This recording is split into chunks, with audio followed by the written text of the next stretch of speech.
বাংলাদেশকে আইসিসি থেকে বাদ দেওয়া হোক, এরা ক্রিকেট খেলার যোগ্যই না। আফগানিস্তানের কাছে টাইগারদের এমন লজ্জাজনক হার দেখে লাইভে এসে একই বললেন ভারতীয় ক্যাপ্টেন রোহিত শর্মা। বিস্তারিত জানতে ভিডিওটি সম্পূর্ণ দেখুন।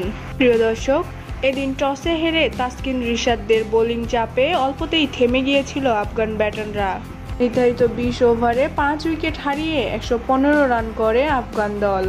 অল্প রানে আফগানদের থামিয়ে দিয়ে সেমিফাইনালে ওঠার স্বপ্ন দেখেছিল টাইগাররা, কিন্তু সেই স্বপ্ন তো দূরের কথা, আফগানিস্তানের বিপক্ষে জিততেই পারেনি ম্যাচ। দলের হয়ে একমাত্র লিটন দাস ছাড়া অন্য কেউ বলার মতো রানই করতে পারেনি।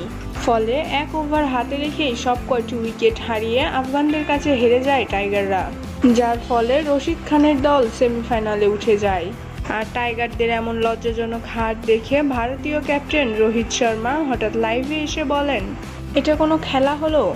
আসলে বাংলাদেশ ক্রিকেট খেলার যোগ্যই না। এমন অল্প রানের বিপক্ষেই যদি জিততে না পারে, তাহলে আপনারাই বলুন এটা কোন ধরনের ক্রিকেট খেলা। তিনি আরও বলেন, লিটন দাস একাই চেষ্টা করে গেছেন ম্যাচ জেতানোর জন্য।